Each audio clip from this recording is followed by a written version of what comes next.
के राष्ट्रपति पुतिन को सबसे बड़ा झटका लगा है और इस बार पुतिन को यूक्रेन ने नहीं बल्कि किसी और ने झटका दिया है, वो है फिनलैंड। पुतिन की धमकियों के बावजूद फिनलैंड नहीं माना और उसने नेटो में शामिल होने के लिए आवेदन कर दिया। फिनलैंड अब नेटो का 31वां सदस्य बन जाएगा और वहां भी कई इलाकों में नेटो की सेना तैनात हो जाएगी।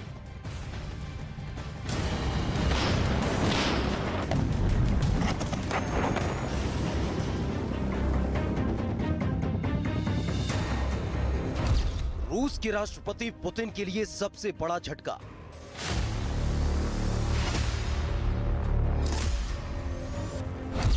फिनलैंड पर पुतिन की धमकी का असर नहीं।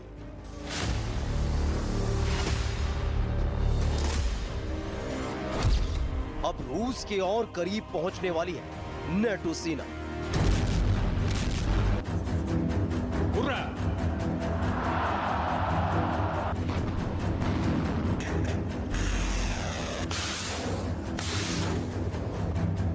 यूक्रेन के बहाने पुतिन ने नेटो और पश्चिमी देशों के खिलाफ मोर्चा खोल दिया है, लेकिन इसका असर होता नहीं दिख रहा।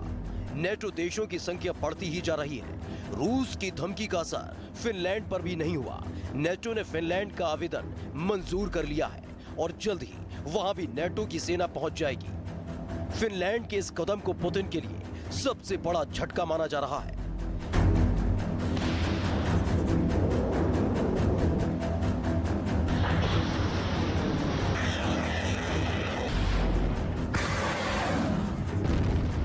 नेटो देशों में शामिल होने के फिनलैंड के फैसले से पुतिन बौखलाए हुए हैं, क्योंकि फिनलैंड रूस का पड़ोसी देश है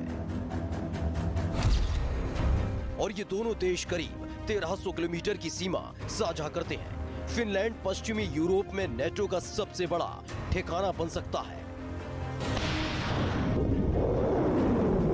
रूस के साथ सीमा साझा करने की वजह से उस पर अगला यूक्रेन बनने की तलवार भी लटक रही है और रूस किसी भी कीमत पर अपनी सीमा के आसपास नेटो सैनिकों की तैनाती नहीं चाहता।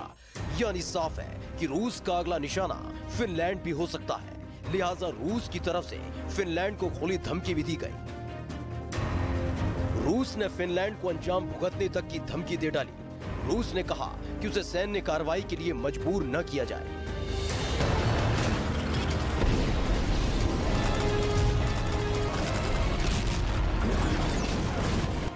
नेटो का विस्तार एक ऐसा मुद्दा है जिसके बारे में बात होते ही पुतिन का पारा चढ़ जाता है और इसी चक्कर में उन्होंने यूक्रेन में खून की नदियां बहा दी। यूक्रेन जंग का हश्र क्या होगा, ये कब तक चलेगा, इसका अंदाजा किसी को नहीं है। शायद पुतिन भी नहीं जानते कि आखिर ये युद्ध अभी और कितना लंबा खिंचेगा। लेकिन पुतिन के तेवर से ये तो साफ है कि वो किसी भी कीमत पर नेटो सेना को रूस की सीमा के पास नहीं देख सकते। तो दूसरी तरफ रूस की मीडिया में भी फिनलैंड को सबक सिखाने की मांग उठने लगी है। ऐसे में आशंका जताई जा रही है कि आने वाले दिनों में फिनलैंड का हाल भी यूक्रेन जैसा हो सकता है। यानी पुतिन फिनलैंड के खिलाफ भी जंग का ऐलान कर सकते हैं और फिनलैंड के शहरों को भी खंडहर में तब्दील कर सकते हैं। रूसी टैंक, मिसाइल कभी भी फिनलैंड पर बारूद की बौछार कर सकते हैं। यानी रूस की सेना अगले मोर्चे पर जंग लड़ने के लिए तैयार है। उन्हें बस पुतिन के एक इशारे का इंतजार है। एक तरफ रूस और यूक्रेन में जंग चल रही है तो नेटो और रूस भी आमने सामने हैं। और आपको बताते हैं कि आखिर रूस और नेटो के पास कितना दमखम है। इंफॉर्मेशन वॉल के जरिए आपको समझाने की कोशिश करेंगे कि सेना के जवानों की अगर बात करें तो नेटो के पास करीब 54 लाख जवान हैं और सेना के जवान करीब 54 लाख है। तो इसके अलावा रूस के पास कितनी जवानों की संख्या है? 13,50,000। बिल्कुल। इसके अलावा देखिए, हम एक्टिव सैनिकों की बात करते हैं तो नेटो के पास 33,66,000 ये सैनिक हैं। इसके बाद अगर हम रूस की बात करें तो ये संख्या महज 8,05,000 है एक्टिव सैनिकों की। यानी कि नेटो का दमखम कई गुना ज्यादा रूस से आगे है। लेकिन रिजर्व फोर्स की अगर बात कर लें तो नेटो के पास 13 लाख सैनिक हैं, वहीं रशिया के पास 2.5 लाख सैनिक हैं। और इसके अलावा पैरा यूनिट की संख्या कितनी है? 7,38,000 ये है नेटो के पास। तो 2,50,000 यानी 2.5 लाख रूस के पास। बिल्कुल। इसके अलावा अगर हम एयरक्राफ्ट की बात करते हैं तो नेटो के पास 20,723 एयरक्राफ्ट है, जबकि रूस की अगर हम बात कर रहे हैं तो रूस के पास 4173 एयरक्राफ्ट इस वक्त मौजूद है। और अगर फाइटर जेट्स की बात कर लें तो नेटो के पास 3527 हैं, जबकि रशिया के पास महज 772 एयरक्राफ्ट हैं, जो कि नेटो कंट्रीज से मुकाबले काफी कम है। और हेलीकॉप्टर की संख्या इस वक्त हम आपको बताएंगे 8485 नेटो के पास, और रूस के पास इसकी संख्या बहुत कम है इसकी तुलना में, महज 1543। बिल्कुल। इसके अलावा देखिए, अगर हम बात करें परमाणु हथियारों की तो नेटो के पास 5943 है, जबकि अगर हम रूस की बात करते हैं तो रूस के पास महज 5977 है। तो यहां पर भी जो गैप है वो काफी ज्यादा है।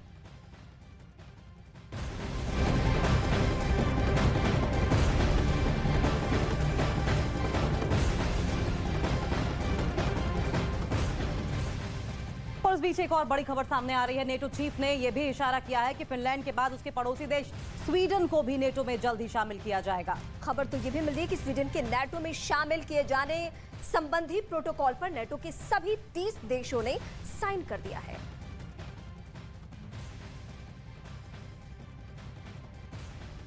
तो यहाँ पर स्वीडन भी नेटो में शामिल होगा। अब नेटो चीफ की तरफ से यह बयान आया है क्योंकि फिनलैंड जो कि 31वां देश नेटो का बनने जा रहा है, और स्वीडन पहले से ही फिनलैंड और स्वीडन के खबरें थी नेटो में शामिल होने के लिए, लेकिन अब स्वीडन का भी रास्ता पूरी तरीके से साफ हो चुका है।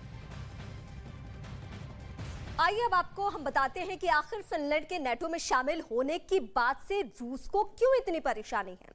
दरअसल नेटो की पूरी कोशिश रूस को घेरने की है। रूस के आसपास कई ऐसे देश हैं जहां नेटो की सेना तैनात है।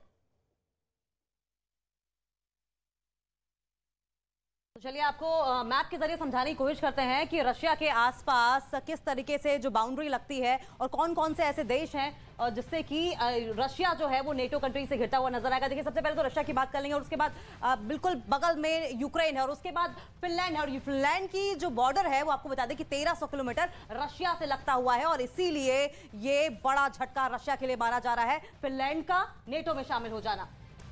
और इसी सीमा को देखते हुए परेशानी अब रूस के सामने है, और फिनलैंड की जो 31वें देश बनने की कोशिश है, यानी नेटो सदस्य हो जाने की, तो परेशानी इसलिए भी ज्यादा बड़ी हुई है। लेकिन वो कौन कौन से देश है जहां सैनिकों की तैनाती वो रूस की सीमा के बेहद करीब है, उसमें एक देश ये भी आता है, एस्टोनिया भी है।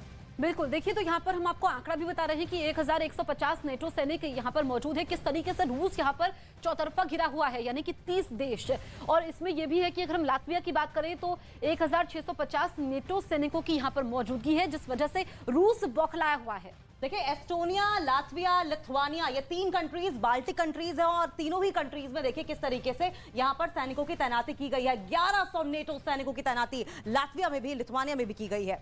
और ये नेटो सदस्यों की संख्या, इनके सैनिकों की संख्या जैसे जैसे बढ़ेगी, रूस के सामने परेशानी बढ़ती जाएगी। और यही वजह है कि इस यूक्रेन के साथ, जिसके बारे में हम बार बार आपके सामने जिक्र कर रहे हैं, अगर 1 साल से ज्यादा वक्त से युद्ध छिड़ा हुआ है तो इसी के वजह से, क्योंकि यूक्रेन को भी नेटो सदस्य बनने की जो चर्चा चलने लगी थी, परेशानी वहीं से शुरू हो गई थी। और आज इस मैप के जरिए हमें समझाने की जरूरत भी इसीलिए है। बिल्कुल। इसके अलावा देखिए, अगर हम बात करेंगे रोमानिया की, हम बात करें बल्गेरिया की, तो यहाँ पर भी नेटो सैनिकों की तैनाती है। और किसी भी नेटो देश पर अगर हमला होता है तो पूरा संगठन इसे अपने ऊपर हमला मानता है, यही खासियत है। और अभी नेटो के 30 मेंबर, जो कि फिनलैंड के शामिल होने के बाद 31 हो जाएंगे।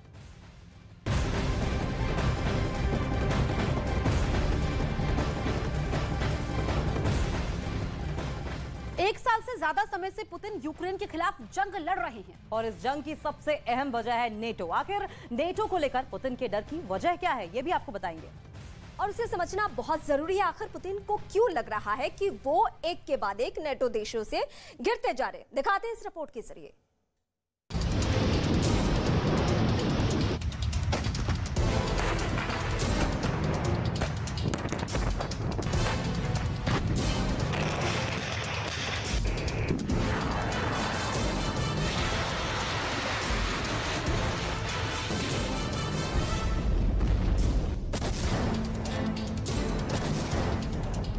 यूक्रेन के खिलाफ जंग शुरू करने से पहले भी रूस ने अपनी पहली और सबसे बड़ी यही शर्त रखी थी कि यूक्रेन नेटो में शामिल ना हो, और फिनलैंड के साथ ही पुतिन की सबसे बड़ी शर्त यही है।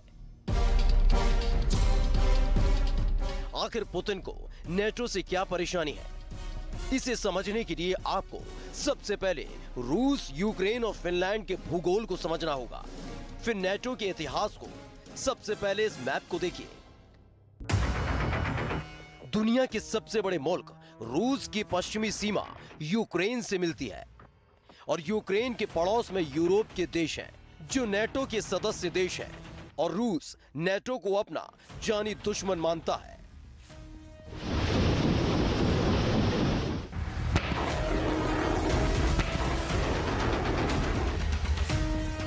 यूक्रेन भले ही रूस का पड़ोसी है, लेकिन वो नेटो को अपना हितैषी मानता है। जंग शुरू करने से पहले रूस अमेरिका से यूक्रेन के नेटो में नहीं शामिल होने की गारंटी चाहता था, लेकिन इसे ना तो यूक्रेन ने और ना ही अमेरिका ने माना। दरअसल पुतिन को लगता है कि अमेरिका अब यूक्रेन में अपने परमाणु हथियार तैनात करना चाहता है और करीब करीब यही स्थिति रूस और फिनलैंड के साथ भी है। फिनलैंड भी रूस का पड़ोसी देश है। फिनलैंड और रूस के बीच करीब 1300 किलोमीटर की सीमा है और फिनलैंड पश्चिमी यूरोप में नेटो का ठिकाना बन सकता है। रूस को डर है कि उसके पड़ोसी देशों के नेटो में शामिल होने से नेटो की सेना उसकी सीमा के और करीब पहुंच सकती है।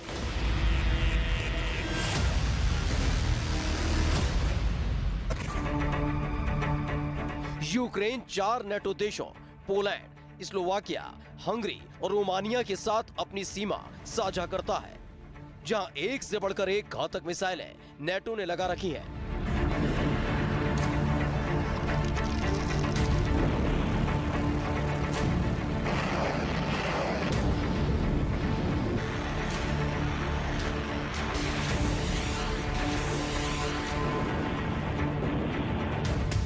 वहीं अमेरिका नेटो का सबसे बड़ा हिस्सेदार है।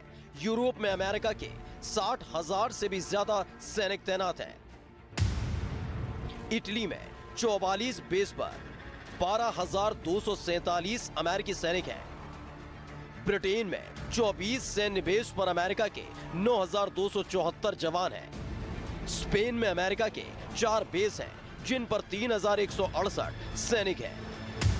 वहीं उत्तर में नॉर्वे में 7 बेस पर 733 अमेरिकी जवान हैं। इसके अलावा यूरोप में Poland, Romania, Hungary, Bulgaria, Serbia में अमेरिका ने अपने मिलिट्री बेस बना रखे हैं।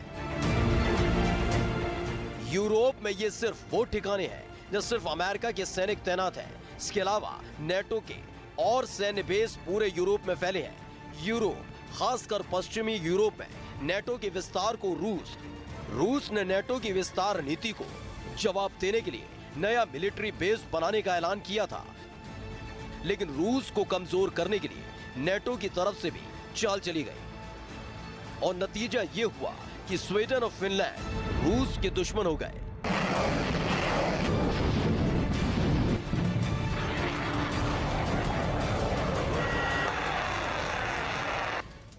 नेटो के झांसे में आकर ये दोनों देश उसका हिस्सा बनने को तैयार हो गए, जिससे रूस का खून खौल उठा। पुतिन ने ठान लिया कि वो ईंट का जवाब पत्थर से देंगे। उन्होंने पहले 2 टूक बोल दिया कि वो स्वीडन और फिनलैंड का 10 सेकंड में यूक्रेन जैसा हाल कर सकते हैं और फिर उन्होंने रूस के पश्चिमी हिस्से में नए मिलिट्री बेस बनाने की तैयारी कर ली। यूक्रेन रूस के पश्चिम में है, जहां पुतिन की सेना तांडव कर रही है।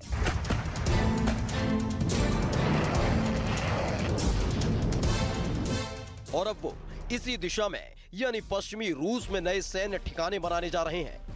नेटो को रूस अपना दुश्मन मानता है। दरअसल नेटो का गठन ही सोवियत संघ को खंड खंड करने के लिए हुआ था।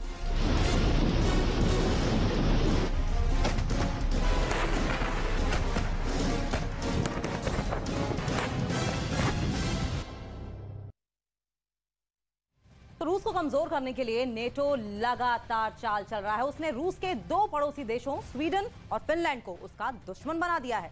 नेटो इन दोनों देशों के जरिए रूस की सुरक्षा को खोखला करने की प्लानिंग कर रहा है। यही वजह है कि फिनलैंड का नेटो सदस्य बनना तय है। संभावना यह है कि फिनलैंड का पड़ोसी देश स्वीडन भी जल्द नेटो में शामिल हो सकता है। रूस को उत्तर की तरफ से घेरने की तैयारी में है नेटो। फिनलैंड और स्वीडन को नेटो का सदस्य बनाकर उसको घेरने की पूरी तैयारी की जा रही है। दरअसल कहा यह जा रहा है कि रूस को डर है कि उसकी आर्थिक राजधानी कहा जाने वाला शहर सेंट पीटर्सबर्ग भी सुरक्षित नहीं रहेगा। फिनलैंड बाल्टिक सागर के किनारे बसा देश है और ऐसे में अगर नेटो चाहे तो एस्टोनिया और फिनलैंड के बीच नाकेबंदी करके रूस को घेर सकता है और इस वजह से बाल्टिक सागर में रूस का आना जाना मुश्किल हो सकता है और यही इससे रूस के समुद्री रास्ते से होने वाले व्यापार पर भी असर पड़ेगा। और रूस इसी वजह से नहीं चाहता कि नेटो उसकी उत्तरी सीमा तक पहुंचे।